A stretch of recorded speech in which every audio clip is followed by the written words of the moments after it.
Dr. Close, how Recording you in doing? progress. I'm good and good, Councilman. How are you, sir? Good. Councilman Anderson, We knew you all. Happy New Year. Councilwoman Rossetti, Happy New Year. Okay. Happy New Year. Happy New Year. All right. We have everybody. Uh, okay. We are going to get started. Good evening, everyone. I would like to call this Virtual Health and Human Services Committee meeting to order for today, January 6th, 2026. Happy New Year. We are broadcasting live on HPA-TV.org. I am Councilman TJ Clark. I am the committee chair and council president for the council, and I'm joined by my esteemed colleagues who are voting members, Councilwoman Rossetti and Councilman Gale. We do have a couple of items on our agenda for this evening. We are joined also by Attorney Damar Osborne from the Corporation Counsel's Office, and we also have Director Ebony Jackson Shahid, who is our Director of Health and Human Services. If the my colleagues would not mind, I'm just going to go out of order since we have some guests here, and we can get them out the way, and then we can get to our director. So we're going to start off with item 2.2, Mayor Awolapalam with a company resolution confirming the appointment of Kyle Anderson to the African American and Black History Culture Commission, and then following that, it's going to be item 2.3, Mayor Awolapalam with a company resolution confirming the appointment of Catherine Hermes to the African American and Black History and Cultural Commission. So with that said, item 2.2, we're going to have Kyle Anderson come before us, who is also a former Hartford City Council man for the city of Hartford. So welcome, sir. How you doing? A little excited, a little nervous. All the council people got to, that John Gale, got to watch him, got to watch him. Pleasure to be here, Councilman, Thank you Majority very much. Leader. Looking to take the questions and see how we can move this great initiative forward. So yes, sir. There are a couple of your now commission colleagues who came before us last month. Yes. You and Ms. Hermes are the last two, and so you know all about serving on the boards and commissions for the city of Hartford. Lifelong Hartford resident, have served in our positions, and so just tell us, your interest. Maybe we don't know something that you've been working on, but also too, particularly to this commission, which we're thankful for you wanting to be a commission member, what you're looking to do while serving on this commission. Well, I thought retirement would bring me more relaxation, but that's not the case. I was asked by Dr. Foster if I would serve as a commissioner in this vital role for our community. And, I could not say no to Dr. Foster. And once he told me the premise of the committee, I said, okay, I get it. I see why you asked me. 5 generations of Hartford. Serving as a council member, had that luxury of serving as a council member, second generation councilman. Mother was the first African American Republican councilwoman in the city of Hartford. And then people don't know that also. There's another history aspect to my family. My great aunt she ran as a Republican, but she lost back in the 50s, married a Canty. So just I guess my Hartford knowledge in my community and my culture brings a little worth to the committee. So I think those 3 points right there, and I still reside in Hartford, the house that I grew up in, still have the Weaver pride. So that kind of a thing.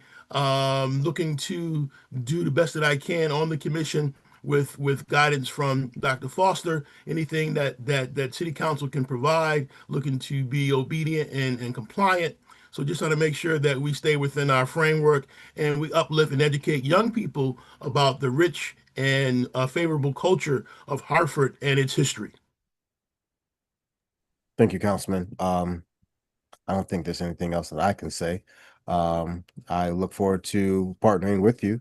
And if there's anything that we can do, please, don't hesitate to reach out. You know where I live. So Knocked on your door before. yes, you have. I'll give it to my colleagues. Councilwoman Rossetti. You on mute, ma'am. First of all, let me unmute myself. First committee meeting of the year. I'm a little rusty.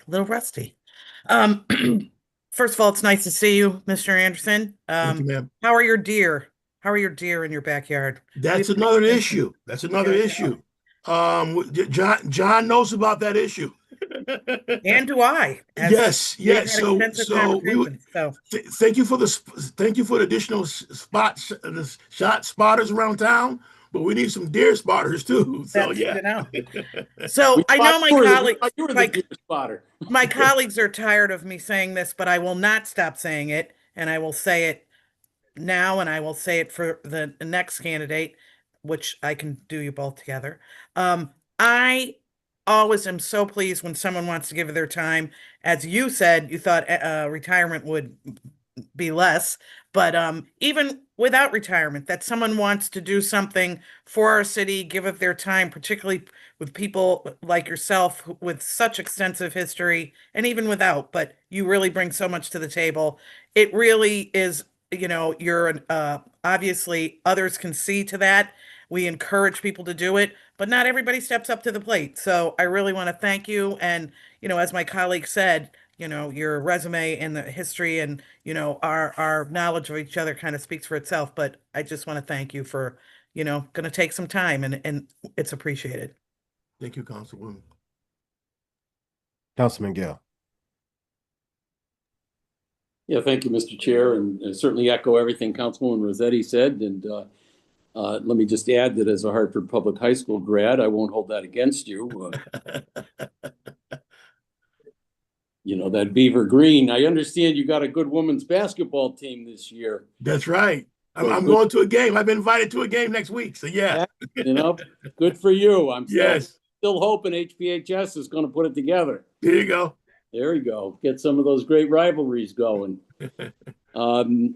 Just let me add to what Councilwoman Rossetti said, and something that you alluded to in your comments. If, as you function as a commission, if you find that there's some changes to our ordinances or some way that the council can be helpful, by all means, doors always open here. Get back to any of us with suggestions, and we'll see what we can do to enact something to move the agenda forward. I will say it appears to me that you're already on a very robust commission, since two of the current appointees have showed up tonight. I'm not sure if that's just to make sure that you don't run away, or but it certainly bespeaks of some camaraderie already and some desire to work as a group. So good for you. Good for all of you. Thank you. Okay, well, with that being said, Councilman, do you have any other questions for us before I call the vote? Councilman Anderson, that is. I'm sorry. Too many councilmen here. I know. I guess once you're a councilman, you're always a councilman. Is that what it is? That's what it is. Yeah. No, Mr. Chair, no, I'm fine. Just looking to go through the process, whatever the next steps are. We're looking to be compliant with that. But no, thank you. Thank you very much. So the next steps will be, and this is for Ms. Hermes as well, that we will vote tonight. Assuming that there is no opposition, your appointments will be referred back to the council for our meeting on Monday, and Monday's vote will make it final. We have a public comment at 6, and then we have our regular scheduled business at 7. So with that, the chair will entertain a motion. Move to send this back to council with a favorable recommendation. And I second that. Motion's been made and properly second to send this item back to council with a favorable recommendation. Any discussion? Hearing or seeing none, all in favor indicate by saying aye. Aye. Aye. The ayes have it. This item is passed back to council with a favorable recommendation that which we will take back up on Monday evening. Item 2.3, Mayor Awalampam with a company resolution affirming the appointment of Kathy Hermes. Ms. Hermes, Councilman, you are more than welcome to stay on if you want to. But if you have to go, totally understand. I have another Zoom call at church. All right. It's funny with this Zoom thing, you can be like 3 meetings at once, right? Absolutely. Godspeed. Thank you. Excuse me. Take care. Happy New Year to everyone. Happy New Year, you too. Hey, Ms. Bye. Hermes, good evening. How are you doing? I'm doing very well, thanks. Thank you so much. Can you just start off by telling us a little bit about yourself? Of course. I first came to Connecticut when I was in graduate school in 1985. I did move away for a little while, but then in 1997, I took a position as an associate professor of history at Central Connecticut State University. I taught there for 25 years. I taught early American history with a focus on legal history and colonial American history and Native American history. But during that time, I accepted a position on a grant to investigate the people of color buried in the ancient burying ground in Hartford. And some of you may be familiar with that project. I'm just going to put the link in the chat if you're interested. But so what had always been said about the burying ground was that there were 300 people of color buried there. There are no headstones indicating that because many of the headstones of both white and people of color have disappeared over the centuries. But we uncovered about 500 people of color who could be buried there. And this immersed me in the 17th and 18th century history of Hartford. And what I think I would bring to this commission is that the 19th and 20th century history of Hartford has been studied pretty well, but the 17th and 18th century less so. And what we found were that so many people of color actually made a impact impact on the development of the city. And a lot of this is unknown. And so I would be very honored to serve on this commission, to bring that knowledge to bear, and also to continue to do research where it's relevant to unearth more. Because we were just concerned with the burying ground, not the entire population of people of color. There were literally thousands in the colonial period. This is an important year. It's the 250th anniversary of the Declaration of Independence. So it would be just terrific to serve on this commission and help with its mission. Thank you so much. I look forward to working with you as well. Same thing as I stated with Councilman Anderson. If there's anything that we can do, I can do to assist you as a member on anything, any type of policy recommendations, I'm happy to do so. With that, I open up the floor to my colleagues for any questions. Well, Councilwoman? yes, thank you. Again, I want to thank you. It's such an important new commission, which in some ways is more difficult when you're starting something new. You know, where do you go? What do you end with? What are you bringing to the table? So it's exciting because you also then can do that. I mean, it's not set. So I want to thank you again. And I look forward to what comes out of it. And I want to thank my colleague, Councilman Clark, for the chair for, you know, initiating this. It's really taking some time, and now we're here. So that's pretty exciting. So thank you. Thank you. Councilman Gill? Yeah, thank you. I similarly want to express my appreciation and just add that as you've been talking, it's just resonates with me, things that myself certainly and others have been saying for quite some time. You know, when you know your history, you know the history of the place where you are from, where you are living, it gives you a much deeper connection to that place. I've often been struck in traveling, especially well, my limited traveling, but some of it has been to some European capitals, and you just find that people in some of these cities where the cities have been around for 2,000 years just sort of walk around with a degree of pride. I'm a Roman. I would just love, like Kyle, I'm born and raised here, and I would just love to see everybody walking around Hartford with their chests out, saying, I'm Hartford. And knowing more of your history, I think, is just so key to having that deep connection, that connection to you today stand at the apex of all the history that's come before you. And you mentioned the 250th anniversary, but shortly, I don't know that you'll still be on this commission, but shortly in 2035, we're celebrating the 400th year anniversary of the city of Hartford. Yes. 400 years, we're not Rome, but 400 years is pretty substantial. So I wish you, all the luck in the world here and in your endeavors. I don't know, but what I haven't really thought through, where you're going with this commission, but it certainly strikes me as we're talking about it that, part of this knowledge is imparted to residents here in school. That's where it starts. And building these things into curriculum. I've been an advocate forever of having a Hartford-based curriculum in our schools where every kid starting in pre-K knows something about, is taught something about the history of your community every year. Learn about your infrastructure, your water system, but your history, your churches, where your people came from, your immigrant history, all of this, and to the extent that you folks may be able to add to that, this would be a wonderful thing. I would be a very willing advocate for you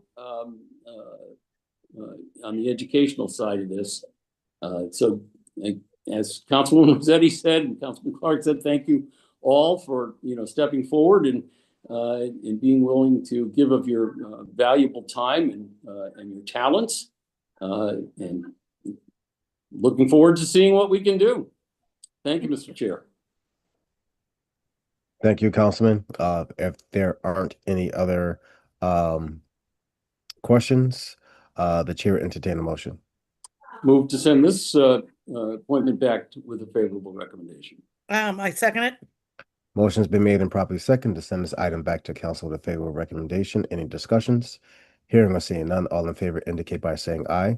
Aye. Aye.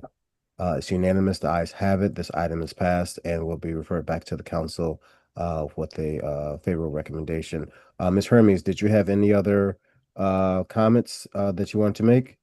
I'd like to just say that I'll give you all a standing invitation to take a walking tour with me around the central area of Hartford, if you're interested, where I can show you the history of the 17th and 18th century people of color. If you're ever interested, we maybe want to wait till the spring or the summer. I was going to say, Mr. Chair, could we arrange that when it's warmer? Yeah. But I'm happy to show you. There are lots of landmarks that you can't see just by yourself, but I'm in. I'm in too when it's the weather is warmer. All right. Well, thank you so much for having me tonight, and I'll let you get to your own meeting. No, thank you. This is part of our meeting, so thank you very much. Moving on to item 2.1, which is a presentation from Director Jackson Shaheed from the Health and Human Services Department. Yes, thank you. Good evening, everyone. Good evening. So I do have a short update this evening. I'll start out with environmental. So we are expected to have 2 of our sanitarian trainees go for state certification. So we are very happy about that after 2 years of completion in the trainee program. So we're just preparing for those 2 candidates to have that state inspection.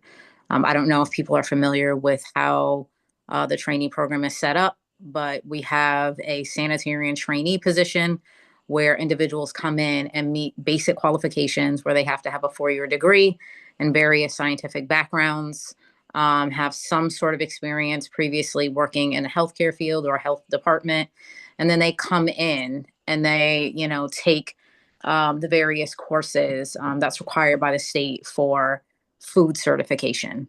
So that can be, courses online. There's also a course that they need to take that's usually offered at Southern. And then they have to do a series of inspections with a FIDO, which right now is our chief sanitarian, is the FIDO for the city of Hartford. Once they finished 25 of those shadows or shadow inspections with the FIDO, then they are eligible to go for state certification. And so then, the Food Bureau at the state comes out, and then they will do a series of inspections with the candidate after those 25 provisional inspections. And once they pass, then they go ahead and get their, state certification. So it's very time consuming. People put in a lot of work. These are already professionals by right that come in. Some people, have master's degrees. We have a few new sanitarian trainees that already came in with masters. And so they are now going through this process.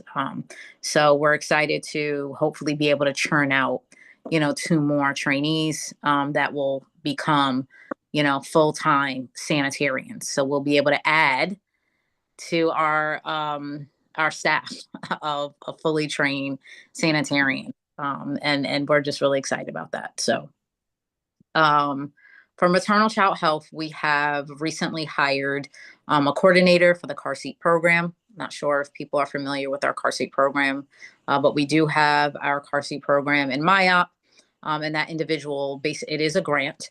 And so that individual, takes appointments and also has a clinic in which people come in, residents come in, they sign up to get a car seat, and that individual educates them on how to properly install and use a car seat. They are also then given a brand new car seat that has been funded by, the funding. It's a federal program. So we recently hired a coordinator for that program. The previous coordinator is still with us at the city of Hartford, but she just moved to a different department. So we are always happy when people at least find opportunities within the city and stay there. In terms of HHS administration, our community university will begin its first session this month in January. So we're really excited about that. As part of our quality improvement plan continues, we have recently implemented quality assurance checks for all field staff. And so these are, staff who are conducting or who do inspections and or home visits. So they're in the field. And so as part of our, quality improvement plan, it is our responsibility that someone, checks up on individuals that are out in the field. Now, it's not so much as, we just want to make sure that we're providing quality service. So that there is a form that is to be filled out. Basically, all of our employees that work in the field, they do keep a calendar, of where, and they are they actually do it themselves. They create their own schedule with their inspections. But we do know what the schedule looks like. And then we simply just, choose an inspector. And we will just go out, and that'll be anybody from administration, or either the FIDO will actually show up on scene, and we'll just go through the inspection with the individual. Most of the time, the individual does not know that we're coming, because we are doing it as a quality assurance check to make sure that the staff is actually performing the task that, is scheduled. So we have done that. And if the person is not, if the inspector or the employee is not on scene, then we usually just do a follow-up, and we record any type of notes, and that is put into the person's file. But that is a part of our quality improvement plan. And so that is all I have for tonight. Thank you for that update. On a separate related matter, could you provide an update regarding our rodent issue in the city of Hartford? I know that there's been some conversation regarding that influx of rodents, and how is your department handling that at this time? So we have not gotten, we have not seen an influx of complaints for rodents. What I will say is at this particular time, a rodent control inspector, we have one on staff. And that one staff member is actually out right now on medical. So the people who do respond to complaints as we get them are two of our managers who are certified in rodenticide. And that is the chief sanitarian and our program manager. So if there are any complaints that do come in, either one of them, has been trained to use the machinery that we use for rodents, and they go out and they respond to complaints. But we have not seen an increase of complaints since not having our not being fully staffed. How are the complaints recorded? Do you receive them through direct contact to HHS, or do you receive a report from 311? So we receive complaints multiple ways. So we do get direct contact sometimes. Sometimes we get complaints from DDS, especially if there's like a housing code complaint that'll come in, and then it may be exterior instead of just interior. So we may get a complaint come in that way. But a lot of our complaints do come through 311. Okay, And thank you. Yes, and I wanted to add something. A lot of the complaints that do come in, where people may think it's an increase of rodent complaints, it's not for rats. So it really wouldn't be for HHS. That would be for probably mice. And that usually is interior, and that is a housing code complaint. But if someone, who is, in a restaurant, obviously where we're doing inspections, we will handle if a restaurant has a rodent issue inside the restaurant, then that is in our purview. But for the rodent control program, they're dealing with rats, and that's exterior for commercial and for residential. Thank you very much for that clarification. Yes, absolutely. Any questions from my colleagues? Councilman Gill? Sure. Just a follow-up on your question, Director. Do we have? Are we budgeted for more than one rodent control inspector? Yes, we're budgeted for 3 right now. We have 2 vacant positions, which Are we interviewing at all? Have we got anybody that's expressed an interest? we are interviewing, but we have not chosen anybody at this particular time. Okay, thank you. Second question. Thinking about the monies that flow through to the city from the federal government and the actions of the federal government over the course of the past year in suspending grants, can you tell us where your department is vis-a-vis the grants you expected that we approved in the budget? Mm-hmm. And where we are today with respect to that? As you know, are you receiving the grants you expected? Half of them, a quarter of them, none of them? Where are we? So we have received all of the funding that we were told we were going to receive. I think we are preparing, though, to possibly see a reduction in the future, not just for us applying for certain grants, but a reduction possibly in some of the grants that we do have. And it's specifically more around certain areas in grants. So for HIV prevention, that's an area where we may see a reduction because unfortunately that's not an area of interest for the administration. So there are areas of public health in which we know are not really getting that much attention or are not as popular, and we may see a reduction in funding. Also with the OD2A grant, there is a portion of the grant that focuses on certain communities, right, or people of color. And so those areas of our grants, we may not get the same amount of funding, or we may have to change the priorities. Even for our REACH grant, earlier this year, we still received the funding, but we had to change the language around, who and what and where, we're serving. It's unfortunate that we had to take out language that is specific to what is deemed, DEI, and, discusses certain vulnerable groups. But we made the changes, and we received the funding, and we are, making plans, accordingly. And we're going to continue to search for, other grants as well. We're looking at some private foundations, and, we're doing what we need to do to continue the programs that we're already running and or build on, what's needed in the community and how we can support that through funding. So are they telegraphing, providing you enough information at this point so that you'll be able to plan accordingly, and it won't be, when we get into budget season, you'll already know what to expect come July 1, and this can be done in somewhat of an orderly fashion?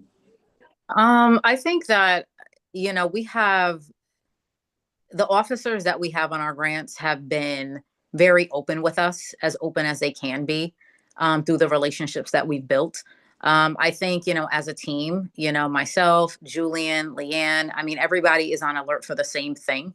So if we receive communication, if one of us, receives communication, then we inform, the rest of the team, so that we're all working together in terms of, making sure that we all are aware of what's going on, in terms of funding. Also, Cheryl Horwitz from Central Grants, is constantly on the lookout for the department in terms of new funding opportunities that may come up. So we're all working together, in terms of communication, and in terms of, being alerted early. I really wouldn't bet on it. Honestly, since, this administration, things have really been sporadic. So we will receive, information, that expresses one thing. And then 2 weeks later, we'll get, information, or communication that does the complete opposite. So there really is no patterns that we're even looking for. It's just really, being aware. And as soon as we get the communication, just letting, our finance team know. Well, thank you for holding this all together. Appreciate it. No problem. Thank you. Councilwoman Rossetti, you have any questions? No, but thank you for the update. Always welcome and always appreciated. Thank you. All right. Thank you, Madam Director, for your presentation. Since we don't have any other items to discuss for this Health and Human Services Committee, this committee is now adjourned. Thank you very much for everyone's time, and stay safe, stay warm, and we'll see you next time. Take care. Thank you. Thank you, President. Good night. I don't know if I adjourned the meeting. This meeting is adjourned. I can't. I did. All right. Take care. That was sufficient.